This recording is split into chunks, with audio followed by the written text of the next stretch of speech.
첫 번째 최강 인터뷰 시작합니다. 내년 여성가족부 예산이 올해보다 약 40% 늘어난 1조 500억 원 규모로 편성됐다고 하는데요. 만약에 그대로 연말에 국회를 통과할 경우 여가부 예산은 처음으로 1조 원을 넘게 됩니다. 이 예산을 어디에 구체적으로 쓰이게 될까 궁금해지는데요.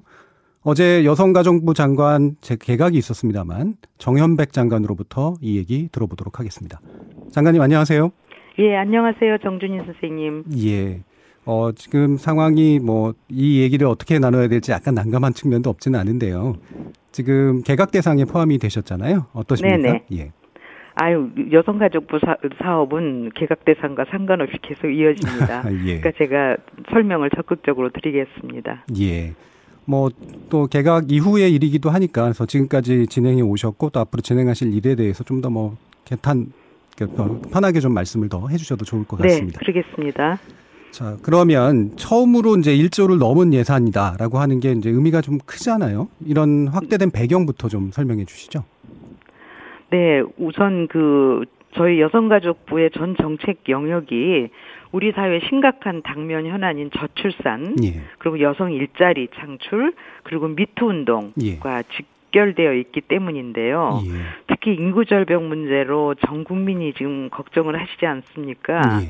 그래서 아이 키우기 좋은 사회 환경을 만들기 위해서 우선 한부모 가족에 대한 양육비 지원, 그리고 아이돌봄 서비스 확대 등에 대한 예산을 늘렸고요. 그리고 사실 전 세계적으로 이렇게 격렬하게 일어나는 유일한 곳이라고 할 수 있는 우리 한국의 미투 운동, 예. 디지털 성범죄와 관련해서도 피해자 지원 시스템을 제대로 구축하고 이 일을 하기 위한 인력을 확충하고 또 이런 성희롱 성폭력 예방 사업을 하기 위한 예산을 저희들이 대폭 강화했습니다. 예. 또 마찬가지로 여성 일자리에서 굉장히 심각한 게 여성들의 경력 단절인데요. 예. 이런 경력 단절을 사전에 예방하고 이미 경력 단절된 여성들을 위한 재취업 지원 프로그램을 강화하는데도 예산이 대폭 투입될 예정입니다. 그럼 전반적으로 보면 저출산 문제 해결, 그다음에 네. 경력 단절 여성에 대한 어떤 지원 대책, 그다음에 네. 마지막으로 이제 미투 운동 등을 포함한 여러 가지 성폭력에 노출된 여성들에 대한 피해자 지원, 이런 이제 범주로 아마 정리가 될 수 있을 것 같은데요. 네네. 그러면 그 가운데 이제 먼저 미투 운동에 관련해서 좀 말씀을 드리려고 네. 하는데요. 네.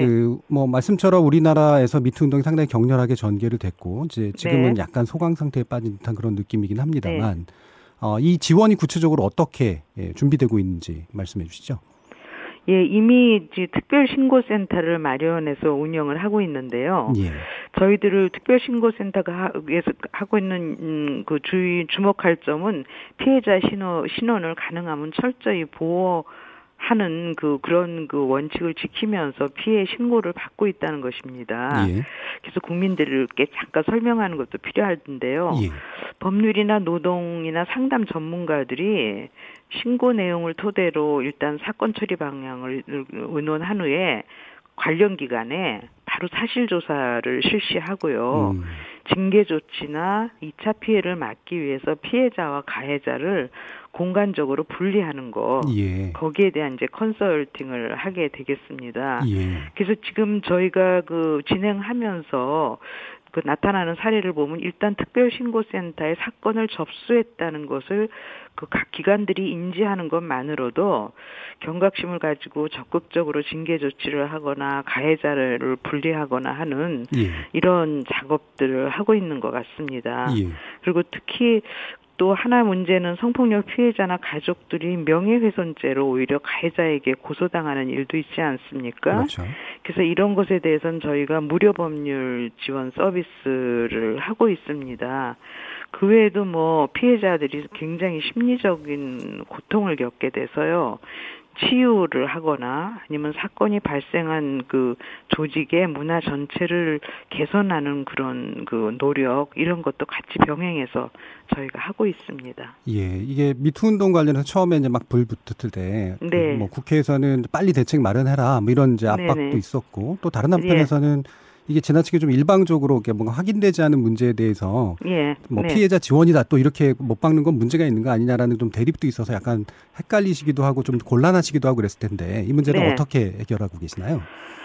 예, 뭐 이제 그 안희정 전 충남지사의 판결과 관련해서도 공방이 일어났지 그렇죠. 않습니까? 근데 이제 행정부의 그 한 부처인 여성가족부로서는 사법부의 판단에 대해서는 뭐 이렇게 논란을 제기할 수는 없습니다. 그래서 1심 판결이 났는데 이것을 그 2심, 3심까지 대법원까지 가는 과정을 일단 지켜봐야 하겠는데요. 그러나 여성가족부의 소임은 피해자를 보호하는 것입니다. 그래서 피해자에 대해서 일단 추가적인 2차 피해가 발생하지 않도록 하는 일을 해야 되고요. 그 다음에 다른 하나는 미투 운동이 이런 일로 인해서 폄훼되지 않고 계속 지속될 수 있도록 하는 그런 서비스를 하고 지원을 하는 것이 저희 여성가족부의 역할이라고 생각하고 있습니다. 그러나 그런 논란은 일정하게 그 사법부를 통해서 해결을 하겠지만 일단 그 피해자들이 겪는 고통 그 부분을 저희가 그 해결하려고 노력하고요. 그리고 권력형 성범죄와 관련해서는 법률 개정이 상당히 시급합니다. 그래서 저희들이 이제 국회에서 법률이 개정되도록 노력을 하고 있고요.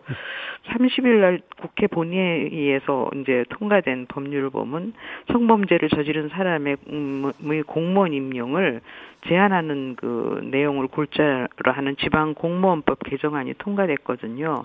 이런 법률적인 그 개정이나 노력이 진행되는 것도 굉장히 필요하고 중요한 과정이라고 저희는 생각하고 있습니다.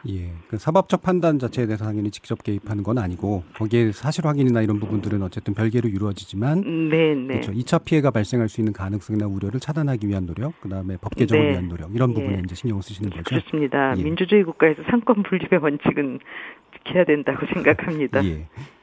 이 관련해서 이제 여성단체들 또는 여성들 집회도 계속 열리고 있고요. 사실 정현백 장관님도 이제 여기서 이제 참가를 한번 하셨는데 그것 때문에 또 이제 약간 곤욕을 치르시기도 하셨는데 약간 오해도 좀 받으시기도 하셨고요. 이 부분에 대해서 어떻게 보고 계시나요? 그 6만 명, 7만 명의 여성들이 거리에 나와서 정말 굉장히 뜨거운 날이었잖아요. 집회를 한 거는 여성들이 매일매일 일상생활에서 느끼는 불안과 공포가 얼마나 컸는가 하는 것을 이제 인식시켜줄 수 있는 계기가 됐다고 생각을 했는데요. 특히 불법 촬영과 여성 폭력, 성차별, 성적 대상화 이런 것으로부터 여성의 안전을 보장해주고 일상의 성평등을 실현해주는 그런 과정이 굉장히 필요하다는 그런 경각심을 사회적으로 굉장히 크게 일으켰다고 생각합니다. 그리고 과거의 여성운동은 소수의 그 용감한 여성들, 뭐 또 그런 여성들에 의해서 지도자급 여성들에 의해서 이루어지는 걸로 생각했는데 지금 진행되는 해화동 집회를 통해서 해화역 집회를 통해서 나타나는 건 당사자 운동이라는 거죠. 일상생활에서 불안과 공포를 느끼는 여성들이 직접 거리로 나왔다는 것이 굉장히 중요하다고 생각을 해서요. 저희는 이런 여성들의 정부에 바라는 요구사항을 경청하고 이거를 적극적으로 정책에 반영하기 위해서 노력하는 것이 저희가 할 수 있는 역할이라고 생각하고 있습니다. 지금 몰카 문제도 사실은 그것의 계기가 됐는데 사실 좀 복잡하긴 합니다. 왜냐하면은 이제 사실 여성이 당사자가 돼가지고 몰카의 피해가 되기도 하지만 지난번에 또 가해자처럼 돼 있어가지고 이게 복잡하게 얽혀 있었는데요. 그러다 보니까 약간 오해도 좀 많이 커졌고요. 근데 어쨌든 불법 성범죄 영상이 이렇게 온라인을 통해서 급속도로 퍼지고 이게 단속이 어려운 그런 상황들에 대해서는 확실히 이제 뭔가 대치를 해야 되는데 현재 정부에서도 진행하고 있는 부분이 있죠. 그 몰카와 관련해서는 저희는 이제 불법 촬영물이라는 표현을 씁니다. 왜냐하면 이게 불법이라는 것을 확실하게. 좀 명확히 하기 위해서 그런데요. 저희가 4월 말에 일단 디지털 성범죄 피해자 지원센터를 개소했습니다. 그래서 중요한 거는 불법 촬영 영상물이 사이트에 뜨면 여성은 굉장히 피해를 보거든요. 막 순식간에 10,000명, 2만 명에게 퍼지기도 해서 저희가 하는 중요한 역할은 지원센터를 통해서 신속하게 삭제를 하도록 하고요. 거기에 필요한 그 수사나 경찰의 수사를 의뢰할 경우에 수사를 하거나 법률적인 혹은 굉장히 트라우마에 시달리는 여성들에 대한 의료 지원과 같은 원스톱 종합 서비스를 저희가 하고 있습니다. 그래서 지금 저희가 4월 말에 개소해서 8월 중순까지 동안에 피해자 1136명이 10,000건 이상의 신고에 대해서 저희가 직접 지원을 했습니다. 예. 그래서 뭐 바로 삭제가 이루어지도록 했는데 과거에는 비용도 굉장히 많이 들었습니다. 예. 삭제도 빨리 되지 않고요. 그래서 특히 9월 14일부터는 여기에 들어가는 비용을 일단 여성가족부가 먼저 지급을 하고 예. 나중에 가해자에게 구상권을 청구해서 그 비용을 돌려받는, 사실 비용도 젊은 여성들에게는 만만치 않거든요. 그렇죠. 그래서 그런 작업을 해서 내년 예산에서는 이 디지털 성범죄 피해자 지원을 강화하기 위해서 예산이 올해보다 2배 이상으로 늘어나게 됩니다. 예. 그런 걸 통해서 지속적으로 이 여성들을 보호하는 역할도 하고, 마찬가지로 이러한 불법 촬영물, 영상물을 올리는 이런 것들에 대한 엄정한 수사와 처벌이 중요합니다. 왜냐하면은 수사와 처벌이 이루어져야지 예방이 됩니다. 이런 그렇죠. 일들. 그래서 그런 작업까지를 저희가 병행해서 하고 있는데요. 그 외에 조금 더 설명드릴 거는 불법 촬영물의 유통을 더 많이 이제 일어나게 하는 것이 변형 카메라입니다. 예. 그래서 변형 카메라에 대해서는 등록제를 저희가 도입하려고 하고요. 예. 또 이런 뭐 몸을, 이렇게 여성의 몸을 이런 것을 퍼뜨리는, 불법 영상물을 퍼뜨리는 것에 의해서 엄청난 이득을 올리고 있는 웹하드 그렇죠. 사업체라든가 이런 것에 대한 그 엄정한 수사와 처벌 를 병행하고 있고요. 특히 이게 근데 이런 그 웹하드나 이런 사이트들이 대부분 해외 서버가 있습니다. 있죠. 예. 그래서 저희는 유엔 여성기구나 뭐 주한 미국 대사관 등과도 국제적인 공조를 지금 진행하고 있습니다. 자, 중요한 내용 중에 이제 저출산 쪽도 좀 살펴봐야 될 것 같은데 네, 사실 네. 이게 우리나라의 운명하고도 사실 관련된 문제라 굉장히 심각한 건데 네. 급속한 노령화와 그다음에 저출산 문제가 겹쳐서 나타나면서 상당히 심각한 네. 사회 문제가 예상되고 있잖아요. 네. 가장 중요한 해결책은 어디에 있다고 네. 보시는 건가요? 가장 중요한 해결책은 저희는 예.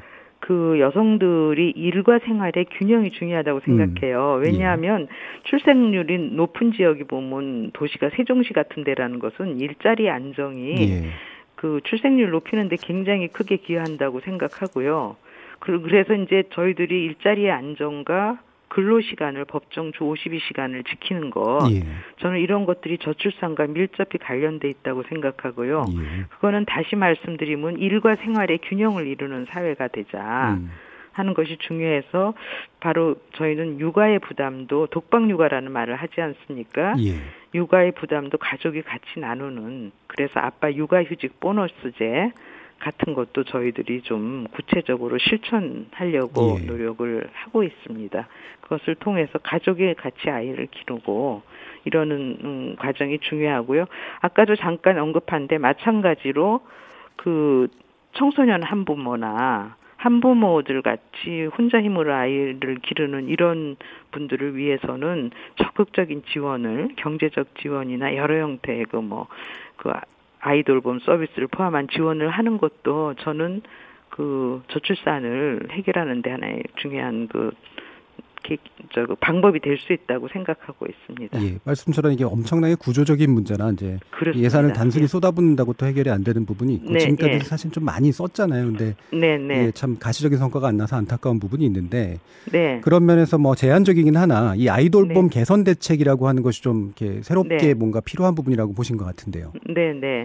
네, 그렇습니다. 우선 그 아이돌봄에 대한 대책이 필요해서 저희가 일단은 생각하는 건 아이돌봄 서비스가 있습니다. 그것은 저희가 하고 있는 아이돌봄이 사업은 어느 직장에 다니는 직장맘이 아이가 벼랑간 독감에 걸렸어요. 그래서 일주일 동안 이제 어린이집을 못 가죠.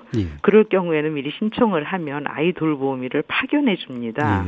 그러면 그 기간 동안에 아이를 이제 아이돌보미가 가셔서 돌봐주는 이런 서비스가 있는데, 예를 들면 그 서비스를 저희가 올해 그 예산을 2배 이상 올렸습니다. 그리고 아이돌보미 서비스를 받을 수 있는 사람들의 대상이나 그 지원 시간, 쓸 수 있는 시간, 이것도 대폭 늘리는 역할을 했습니다.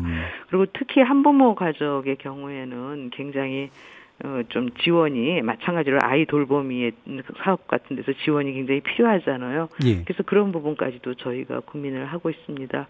그래서 국민들 이해를 높이기 위해서 조금 더 말씀드리면 예를 들면 1살짜리 아이를 가진 세 식구의 가정, 예. 3인 가구의 경우에 월 소득이 270만 원인 경우에는 아이 돌보미를 사용할 경우에 시간당 내년부터는 1,450원만 부담하면 됩니다. 예. 이거는 과거에 비해서는 직장맘이나 아니면 한 가정에서 아이를 돌보는데 드는 비용을 상당히 줄여주는 그런 역할을 할 수 있다고 생각을 합니다. 예.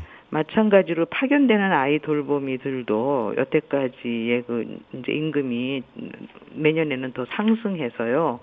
사실 아이 돌보미 여성들의 수적으로도 확대할 수 있었어요. 그래서 일자리 창출의 효과도 있다고 저희는 생각하고 있습니다. 예, 잘 알겠습니다. 네. 지난 1년여간 문재인 정부의 첫 여가부 수장으로서 굉장히 많은 고생을 네. 하셨고요. 앞으로 네. 좀 더 편하고 개인적인 삶도 잘 사시기를 바라겠습니다.